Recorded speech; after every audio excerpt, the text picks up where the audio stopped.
beings. Every day we face difficulties, difficulties which can make us stronger or break our spirit. They can bring us closer together or tear us apart. To most of us, these hardships seem immense in nature, yet we must face them every day. Some people have difficulties greater than others. We call them ordinary people who do extraordinary things. What is within them, within the human being, that allows them to overcome these hardships? What is within a mother to watch her little girl quiver from complications as a result of cancer? How can anyone face the everyday difficulties associated with having a child with cancer? They do it the only way they know how, one step at a time. Sharon DeVault's life changed on October 18th, 1991, when doctors told her that her daughter, Misty, had cancer. It was the day that I found out Misty had cancer. I had taken her to the doctors in the morning because she wasn't feeling good and she had like ear, nose, and throat infection. And the doctor was really concerned about her. I just didn't feel comfortable with that being the only thing that was wrong. But we decided we would clear her up from that and then decide to take her for more testing because I just didn't feel like she was acting right. She was sensitive on her stomach and different areas. So I brought her home and I put her in for a nap and I went out and I was working on a campaign. And I was gone about 3 or 4 hours and I came home from working on it and Misty was asleep and I woke her up to see how she was feeling and stuff and her diaper wasn't wet. And for a baby, that's really not a good sign. So I called our pediatrician immediately and told him I was taking Misty to the hospital. I thought something serious was wrong because her diaper wasn't wet. She hadn't gone to the bathroom after a 4-hour nap. And he told me that he would go with whatever I thought and to call him from the hospital. So I took her to Underwood Hospital. And they took her right in. They were wonderful about things. And they did an x-ray on her and told me that they saw some huge mass. They didn't know what it was, but that I should take her to a different hospital that was more equipped to deal with children. So we did. And about 2 o'clock in the morning that night, after watching Misty get probed and stuck and all kinds of horrible things done to her, someone came out from CAT scans and told us that our daughter had a tumor. And it was a fairly large tumor and that she would need surgery. And it was pretty shocking to hear something like that. There's got to be a million questions you ask yourself. The first thing, I guess, when we were standing there after the doctors told us everything, my husband and I went into an interview room after we had the baby all settled and she was sleeping, and we talked about a lot of things like, was there something I did in my pregnancy that caused my daughter to have cancer? Was it environmental? Was it chemicals he was exposed to through his work? Gee, how are we going to deal with this with all the other children? Where were we going to put them while she did treatment, and what was this going to be like? How are we going to treat her was another question. That's a big question you have to ask yourself is, you going to treat her normal, or are you going to treat her like she's a sick child? Well, Misty started off with getting, first initial was an 8.5-hour surgery. They cut her all the way in the front, hip bone to hip bone, and in the back, and she went through 6 courses of chemotherapy, and then they did what they call second look surgery to see if they could find any cancer. Well, they told me no, that she was clear, she was in remission, and she got done treatment. That time, she didn't have a lot of hospital stays during that, just a couple. We were all excited. It was the spring of 92. The spring of 92 when we thought Misty was all better. And we went through the whole summer, and late that summer I started getting a funny feeling something wasn't right with her, and I took her for a second opinion from the doctors that she was going to see. And they told me that I was being an overreactive mother and that I was just, a paranoid now that I'd seen cancer once. About 2 weeks later we found out she had cancer again, and this was our second time. And I went for a third opinion, because you just get frantic. You just don't know what to do, and you don't know who to believe or, where to go. And I decided to go to New York City to Sloan Kettering because they're supposed to be the best that there is. And if I was going to give my daughter a chance at life, I was going to give her the best chance I could give her. Sharon claims her husband, Terry, is one of the people responsible for her getting through this. She's at the hospital, I'm at work, and then we switch, and we have to trust each other. It was a lot of, I would have to trust her to make good decisions, and a lot of times it were life and death decisions with the baby, and she'd have to trust me to do the same. I found it very hard. A lot of times I'd call home and ask her. My wife is very strong. It's you don't realize when it's, looking back, you see things. When you're in it, when you're in the middle of it, you just do it. It comes automatic as a parent, I believe, but when you look back, you think, my goodness, how did I ever, or how did she ever? She had to make a decision whether to not revive the baby when she had her heart attacks. She had to, should we revive her? Should we not revive her? Yes, we should. Should we take a chance of having her brain damage? Sharon made all those decisions right off the top of her head. And cancer's an insidious kind of, you think of it as leprosy, you know, it's like cancer, it's like death sentence kind of feeling. Because people say, oh, how could you guys do this? How could you guys go through this? Well, same as any parents, I guess, you're optimistic. If you stay positive and have an upbeat kind of aspect to it, it helps you go through it. Misty's sister, Terry, nicknamed TW, and brother, Paul, explain how their lives changed 3 years ago. When I first found out, I was like totally devastated. Because I mean, you hear like about people having cancer and stuff, and you never really think it like happened in your family. So when you find out, it's like really hard, and then you don't get to spend time with your little sister, and you don't get to spend time with your parents, and you know it's like really, really hard.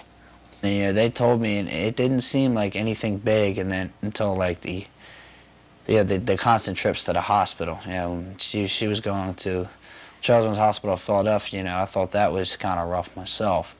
You know, they'd be asking me to come up 2-3 days a week just to see her. You know, and everything seemed all right.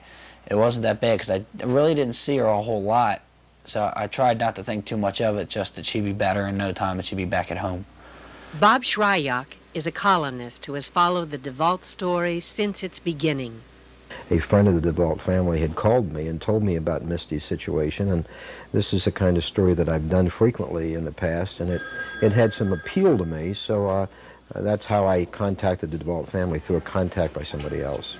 This was one of those stories that I felt needed to be followed up. We needed to continue to follow the progress of Misty DeVault to see how she's doing, because there was a lot of interest in her situation. You don't get a whole lot of response by phone call or letter to this kind of story in the newspaper business, but on this one I did. So people were interested in what was happening to an infant girl who had cancer, and that's why I decided to stick with it, and probably have done more stories about Misty on an ongoing basis than any issue I can think of in my career, which is now 45 years. Sharon DeVault fascinates me. She's a woman with great strength. I've wondered where she has mustered this strength, and I think that's one of the reasons that I've stuck close to the story. I have great respect for her family, for how they've handled this situation, and Sharon has kept in touch with me throughout this entire saga, updated me, and I have felt they have great strength. I think part of it is their religion. I think part of it is just a tremendous commitment to do all that they can for Misty, and that's another reason that I've enjoyed doing this story and felt that it's necessary to keep with it because of the parental concern for the situation and the way they've handled it. And she knows that people want to hear how Misty's doing, whether it's good or not so good, and she's been very savvy that way, and candidly, she's called me a lot more than I've called her, and I've been glad about that, because as I indicated before, this is one of those stories that I really feel needs to be continued to be updated. I'm going to stick with that through the years to come, just to see how she's doing. People want to know.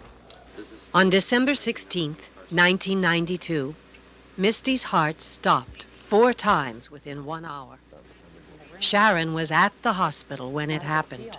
Well, they took her into a room, and I thought 15, 20 minutes. I took her in there with me. I went in with her, and I told her everything would be fine, and I would see her in 15, 20 minutes, and she would be all done, and she would be back with me. And about a half hour went by, and I start seeing people panic and things going on, and I'm standing outside this room waiting for my daughter to come out.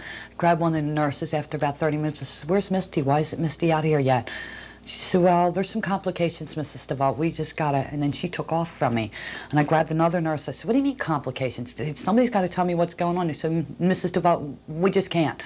And they left me again. And Dr. Warner came to me and said to me, Mrs. DeVault, I need you to give me a DNR. And every mother's worst nightmare up at Sloan is to hear a DNR. Most people, that's foreign language. What's a DNR? A DNR is a do not resuscitate order. She wanted me to let her stop resuscitating Misty. She told me that Misty was probably neurologically dead, that her heart had been stopped over 10 minutes, and the chance of her having any brain activity was slim to none, and the child I knew was not there. And I fell to the ground and told her, oh God, please don't take my baby. I cried, I prayed, I told her she just had to go back in there and get my daughter. That no, Misty was not dead. I refused to believe that. She didn't know my daughter. She was more determined than that. And I screamed for her, and I heard her heart monitor come back up. I heard a little beep, beep, beep off in the distance. And I yelled at Dr. Warner and told her to go back in and get my baby. My baby was in there because I just heard her monitor come back up. Dr. Warner looked at me and said, okay, Mrs. DeVault. She went back in the room.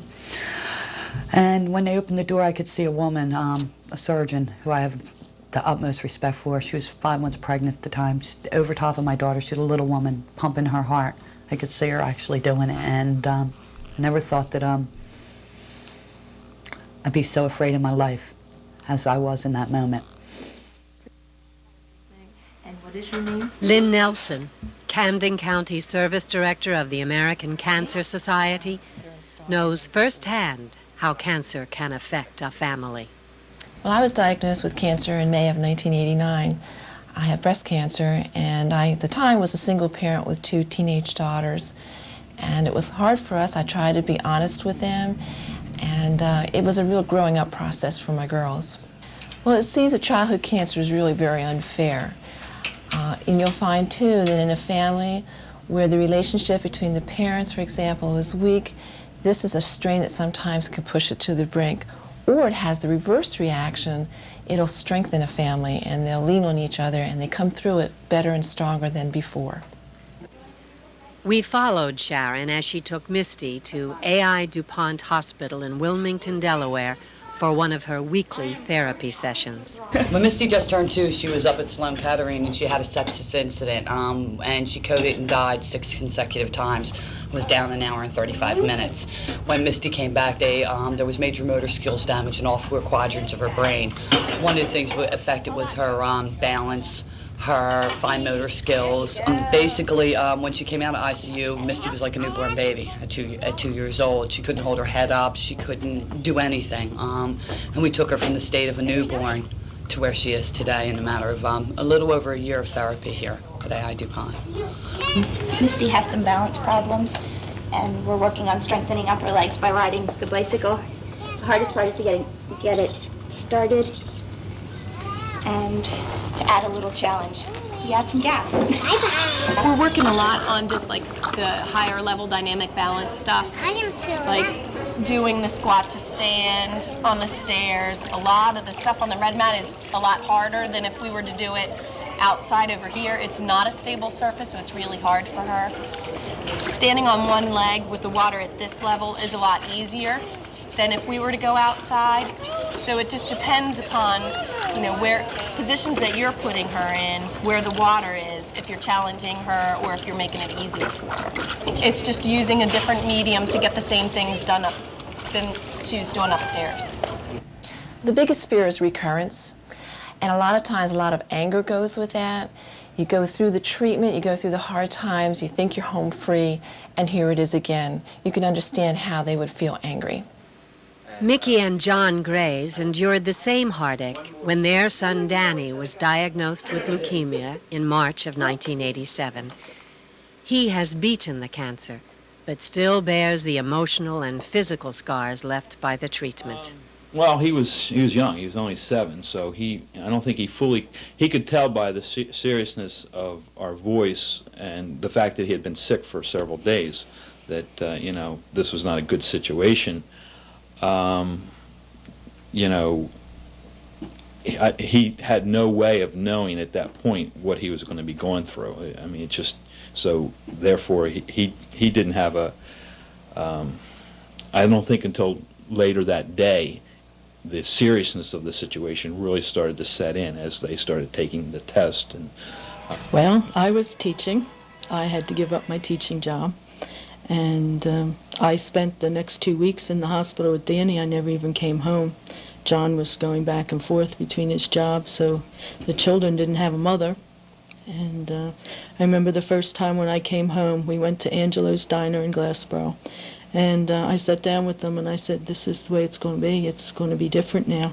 I said, you know, I don't want you to know I don't love you less. I said, but Danny needs my attention now.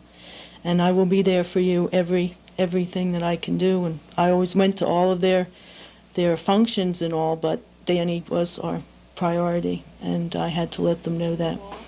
Everything happened so fast, there was no time to worry about whether this was his last day or not. I never even really thought about death, to be honest with you. It was in the back of my head, but everything, it was this procedure and that procedure and what was going on each day. The threat is always there. The threat is still there that something may happen and he may die. We have a lot of problems from the cure to the cancer. He has what's called graft versus host disease, and that is, simply as I can state it, he is rejecting Kevin's healthy bone marrow is rejecting Danny's unhealthy body, and the way it manifests itself on Danny is he has scarring along his torso and his neck and his legs. He looks like he's been burned. And so we're going through psychological problems with that. The only real fear that I have right now is he gets violent migraine headaches approximately every 4 to 6 weeks. And it was stated when we signed the bone marrow transplant papers that there's a very real possibility of secondary tumors, especially brain tumors. So every time he gets a headache and I have to give him codeine, I get really kind of frantic. We'll have Christmas, we'll have Easter, we'll have birthdays, we have every day. And I think every day is a holiday because we're home together as a family. And I can't wait to see Misty graduate from high school and go to college and show all them odds. That 85%, she's going to be one of the 15. I was thinking the other day of a gentleman who was here in the office and he was taking care of his wife. And I commented to him how I thought it was wonderful how he was taking such good care of her.